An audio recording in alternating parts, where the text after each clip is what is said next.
ഇപ്പം അങ്ങനെ ചേർന്ന് വ്യായാമം ചെയ്യുക അതുപോലുള്ള പ്രവർത്തനങ്ങളിലൊക്കെ ഏർപ്പെടുമ്പോൾ ഇവർ മനസ്സൊക്കെ ഇളകി പറഞ്ഞു പോകുന്നുണ്ടെന്നുണ്ടെങ്കിൽ അത് എന്ത് കാരണം കൊണ്ടിട്ടെന്നൊക്കെ നമ്മൾ ഒന്ന് അനലൈസ് ചെയ്ത് പഠിച്ചിട്ട് അതിനെ പരിഹരിക്കുക വേണ്ടത്. അല്ലാതെ ഇവർ മിക്സ് ചെയ്ത് ഇവർ യോജിച്ച് വ്യായാമം ചെയ്യുന്ന മറ്റും തടയുകയല്ല വേണ്ടത്. കാരണം യോജിച്ച് ചെയ്യേണ്ടുന്ന ഒരുപാട് കാര്യങ്ങളുണ്ട്. പുരുഷന്മാരും സ്ത്രീകളും ഒരുമിച്ച് ചെയ്യേണ്ടുന്ന ഒരുപാട് കാര്യങ്ങളുണ്ട്. അതിൽ നിന്ന് വിട്ടു നിന്ന് കഴിഞ്ഞാൽ സ്ത്രീകൾ പിന്നാക്കം പോകാനുള്ള സാധ്യത വളരെ കൂടുതലാണ്. ഇപ്പം വിമാനം പറപ്പിക്കലും അതുപോലെ മറ്റ് ഡ്രൈവിങ്ങുകളും ഇതൊക്കെ എന്ന് വെച്ചാൽ സ്ത്രീകൾക്ക് മാത്രമായിട്ടൊന്നും പഠിപ്പിച്ചു കൊടുക്കാനൊന്നും പറ്റുന്ന കാര്യങ്ങളല്ല.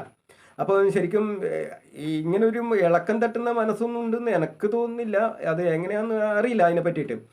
ഏതായാലും അങ്ങനെ വല്ലതും ഉണ്ടെങ്കിൽ ആ ആ ഒരു അവസ്ഥേനെയാണ് മാറ്റിയെടുക്കേണ്ടത്. അല്ലാതെ ഇവർ മിക്സഡ് ആയിട്ട് വ്യായാമം ചെയ്യുന്നതിനല്ല തടയേണ്ടത്. മിക്സഡ് ആയിട്ട് വ്യായാമം ചെയ്ത് സ്ത്രീകളെയും സമൂഹത്തിൻ്റെ മുഖ്യധാരയിലേക്ക് കൊണ്ടുവന്ന് എല്ലാവരും ഒരേപോലെ വർക്ക് ചെയ്തെങ്കിലേ നമ്മുടെ രാജ്യത്തിനൊക്കെ രക്ഷപ്പെടാൻ പറ്റുള്ളൂ. ഇന്ത്യയെ പോലെ ഒരു മഹാരാജ്യത്തിന് ഈ മനുഷ്യവിഭവം പരമാവധി ഉപയോഗിക്കുകയാണെന്നുണ്ടെങ്കിൽ നമ്മളെയൊന്നും വെല്ലാനെങ്കിൽ ലോകത്തിൽ ഒരു രാജ്യത്തിനും കഴിയില്ല.